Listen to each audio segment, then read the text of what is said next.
Hello students, first exercise इसका question number 5 हम करने जा रहे हैं। क्वेश्चन नंबर 5 में हमारे पास वैल्यू है x square plus 3a square equal 4ax। ये हमारे सामने एक क्वाड्रेटिक इक्वेशन गिवन है। इसको हम थोड़ा सा अरेंज कर लेंगे और इसको हम स्टैंडर्ड फॉर्म में ले आएंगे।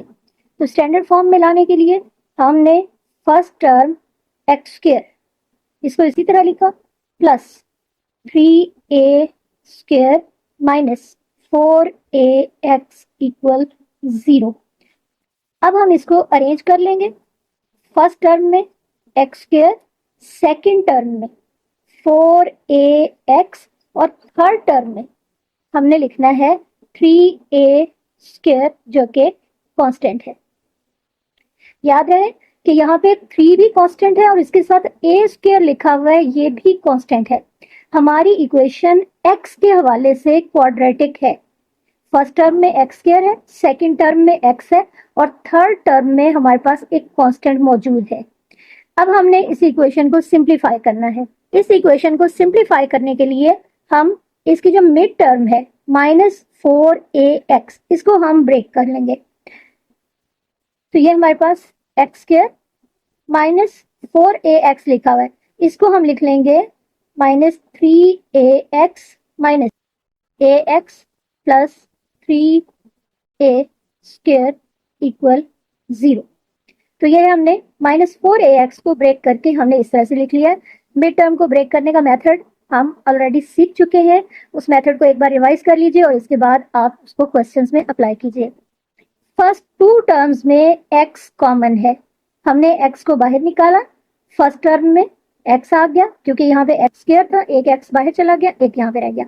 और इस टर्म में से यानी ये जो सेकंड टर्म हमें दी गई है इसमें से भी हमने x बाहर ले लिया और हमारे पास यहाँ पे 3a रह जाएगा। इन दोनों टर्म्स में हमें माइनस और a ये वैल्यू हमें कॉमन मिलेगी। अब फर्स्ट टर्म में हम लिखेंगे x और सेकंड टर्म में हमने यहाँ पे लिखना है 3a क्योंकि यहाँ 3a स्क्वायर था लेकिन एक a हमने यहाँ से बाहर ले लिया। इन दोनों टर्म्स में से हमने माइनस कॉमन निकाला जिसकी वजह से ये प्लस का साइन माइनस में चेंज हो गया। अब हमारे पास ये फैक्टर बन गए यानी x माइनस 3a और दूसरा फैक्टर हमारे पास है x माइनस a इक्वल 0। अब हम फर्स्ट फैक्टर को यानी x माइनस 3a इसको भी हम 0 के बराबर लिखेंगे और x माइनस a को भी हमने 0 के बराबर लिखना है। अब हमारे पास यहाँ से वैल्यू आ जाएगी x इक्वल 3a और ये सेकंड वैल्यू यानी x माइनस a है, माइनस a जब दूसरी साइड में जाएगा तो यहाँ पे वैल्यू हमारे पास पॉजिटिव आ जाएगी और सॉल्यूशन सेट में हमारे पास वैल्यूज होंगी 3a और a। ये इस इक्वेशन की रूट्स आ गई। क्वेश्चन नंबर 6 हम स्टार्ट करने जा रहे हैं। इस क्वेश्चन में हमारे पास 4 over x minus 1 minus 5 over x plus 2 ये लेफ्ट साइड पे गिवन है और ये हमारे पास फ्रैक्शन है और राइट साइड पे भी हमें एक फ्रैक्शन नजर आ रही है। तो फ्रैक्शन जहां पे भी इन्वॉल्व होगी हम उसका एलसीएम लेंगे और एलसीएम लेने के बाद हम उसको सिंप्लीफाई कर लेंगे। अब लेफ्ट हैंड साइड पे हमारे पास ये जो डिनोमिनेटर में दो फैक्टर्स हैं इनका हमने प्रोडक्ट ले लिया, ये एलसीएम है। अब एलसीएम लेते हुए ये x माइनस 1 यानी सेम फैक्टर कैंसिल हो जाएंगे और जो डिफरेंट फैक्टर है वो ऊपर वाली वैल्यू के साथ मल्टीप्लाई होगा यानी न्यूमरेटर के साथ मल्टीप्लाई होगा। इस क्वेश्चन में x माइनस 1 से कैंसिल हो गया, x प्लस 2 इसको हम 4 से मल्टीप्लाई करके लिखेंगे यानी 4 के साथ अब वैल्यू आएगी x प्लस 2 और सेम यही प्रोसेस हम अगली फ्रैक्शन पे भी करेंगे।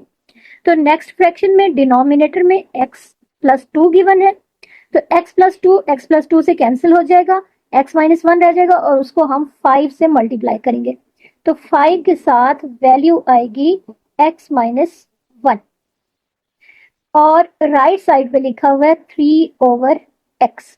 ये वैल्यू अपनी जगह पे इसी तरह आ जाएगी। राइट साइड को हमने कुछ नहीं किया, लेफ्ट साइड को हमने जस्ट सिंप्लीफाई किया है। अब हम 4 को मल्टीप्लाई कर देंगे और इधर 5 को मल्टीप्लाई करके ये जो ऊपर वाली वैल्यूज हैं इनको हम सॉल्व कर लेंगे। तो अब हमारे पास ये वैल्यू बन जाएगी 4x plus 8 minus 5x plus 5, ये माइनस है, ये जब अंदर मल्टीप्लाई होगा तो ये माइनस का जो साइन है ये प्लस में चेंज हो जाएगा, 5x से भी मल्टीप्लाई होगा और 1 से भी मल्टीप्लाई होगा, तो हमारे पास ये वैल्यू आ जाएगी न्यूमरेटर में। और डिनोमिनेटर को हम मल्टीप्लाई करके इधर भी लिख सकते हैं और इसको हम आगे चल के भी सिंप्लीफाई कर सकते हैं। तो अगर हम इसको इधर ही मल्टीप्लाई कर लें तो x माइनस 1 और x प्लस 2 को हम मल्टीप्लाई करेंगे और हमारे पास वैल्यू होगी x square plus 2x minus x minus 2, और दूसरी साइड पे 3/x, ये अपनी जगह पे इसी तरह मौजूद है। अब हम न्यूमरेटर को सिंप्लीफाई कर लेंगे, 4x और माइनस 5x, इसको सिंप्लीफाई करेंगे तो हमारे पास वैल्यू आ जाएगी माइनस x। 8 को और 5 को हमने सिंप्लीफाई किया, इसको हमने प्लस कर लिया, तो अब हमारे पास ये वैल्यू आ गई 13, और डिनोमिनेटर में होगा x square plus x minus 2, यहाँ पे प्लस 2x है माइनस x है, इसको हमने सिंप्लीफाई कर लिया, और राइट साइड पे हमारे पास है 3/x।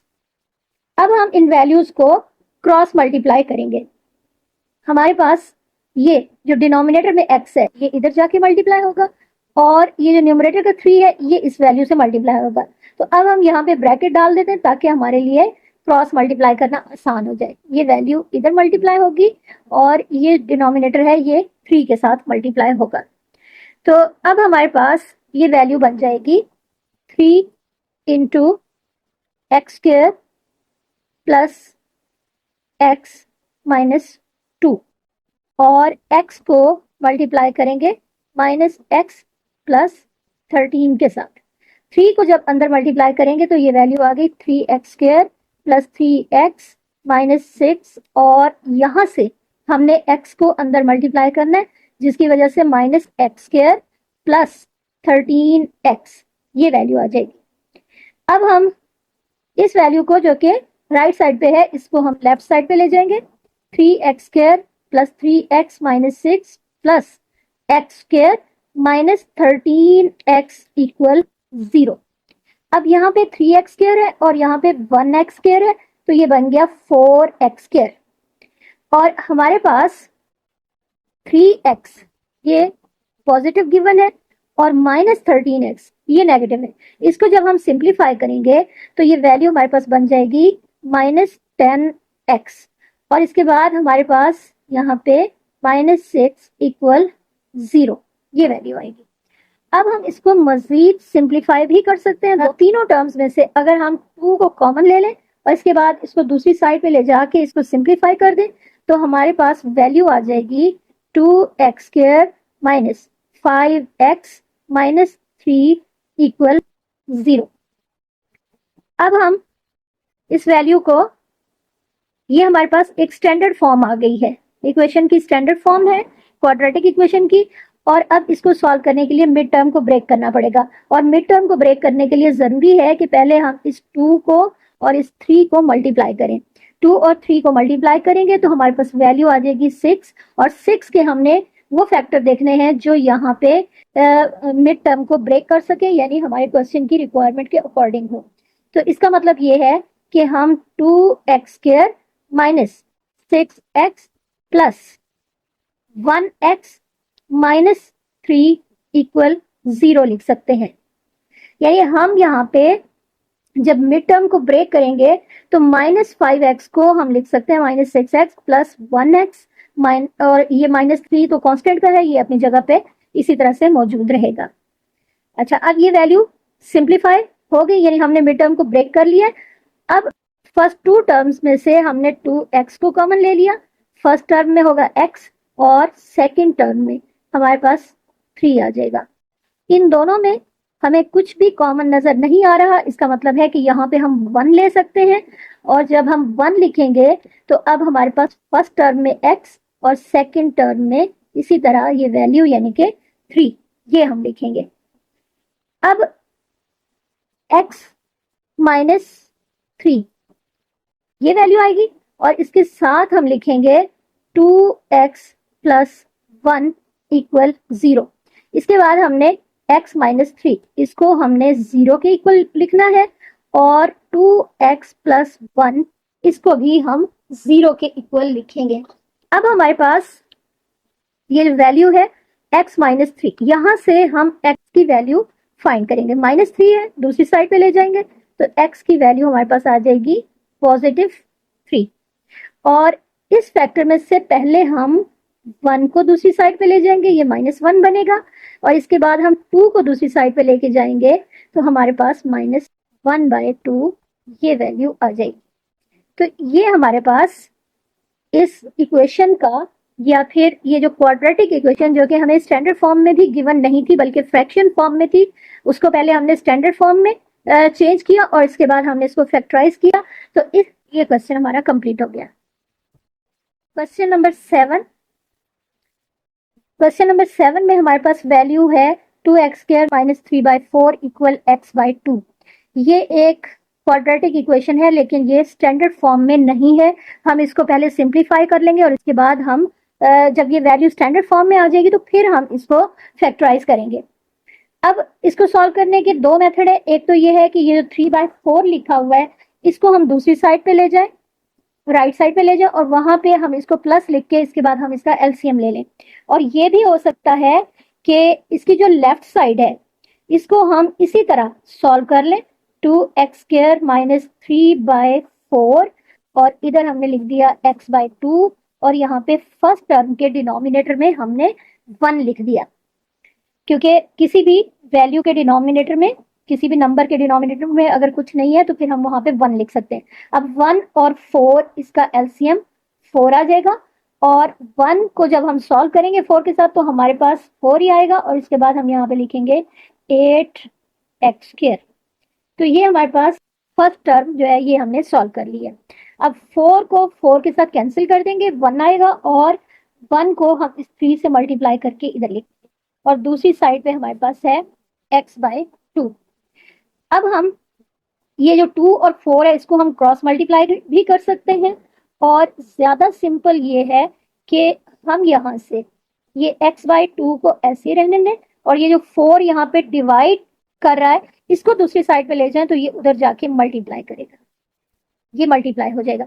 अब हमने 2 को और 4 को कैंसिल कर दिया और हमारे पास ये वैल्यू आ गई 2x, ये 2 और x मल्टीप्लाई हो गया, और हमारे पास लेफ्ट साइड पे है 8x² - 3। अब हम इस 2x को दूसरी साइड पे ले आएंगे।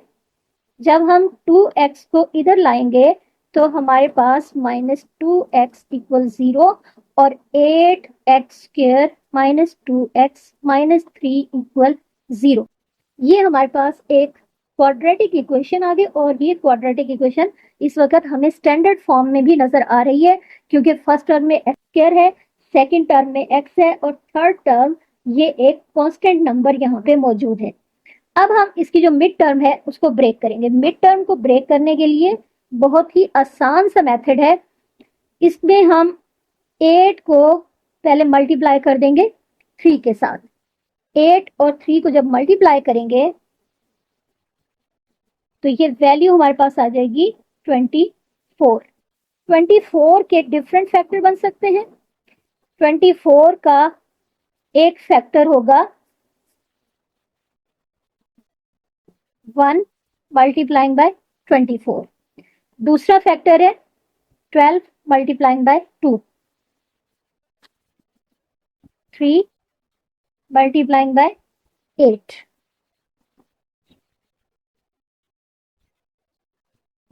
6 मल्टीप्लाइंग बाय 4। तो हमें ये नजर आ रहा है कि ये वाला फैक्टर जो है ये हमारे क्वेश्चन की रिक्वायरमेंट के अकॉर्डिंग हो सकता है, क्योंकि हमारे पास b की वैल्यू है -2। 6 को और 4 को मल्टीप्लाई करेंगे तो हमारे पास 24 आ जाएगा, और 6 को और 4 को अगर हम माइनस करेंगे, यानी हम लिख लें 6 और 4, इसके साथ 6 के साथ माइनस और 4 के साथ प्लस कंसीडर करते हुए हम इसको सॉल्व करेंगे, मिड टर्म को ब्रेक कर लेंगे, और इसके बाद हम इस इक्वेशन को फैक्टराइज कर लेंगे। इसके बाद पेयर्स बना के हम यहाँ से वैल्यूज को कॉमन ले लेंगे। ये फर्स्ट 2 टर्म्स, इनमें से हमने 2x को कॉमन ले लिया, जिसकी वजह से हमारे पास फर्स्ट टर्म में 4x और सेकंड में -3 आ जाएगा। इन दोनों रकमों में कुछ भी कॉमन नहीं है, तो यहाँ पे हमने 1 लिख दिया और ब्रैकेट में 4x माइनस 3।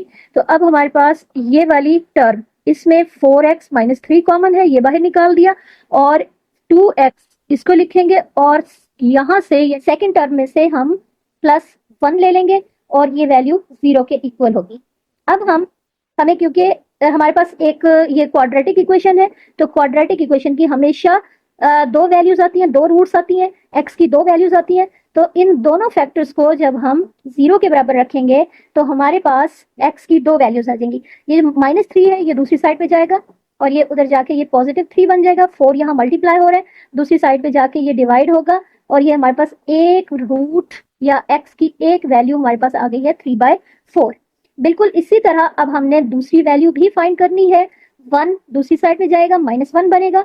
2 इसको जब हम इक्वल के दूसरी साइड पे लेके जाएंगे तो ये 1/2 बन जाएगा, क्योंकि 2 यहाँ मल्टीप्लाई हो रहा था, उधर जाके ये डिवाइड होगा और ये हमारे पास इसकी सेकंड रूट आ गई या x की सेकंड वैल्यू आ गई। अब हम सोल्यूशन सेट में लिख सकते हैं 3/4 और -1/2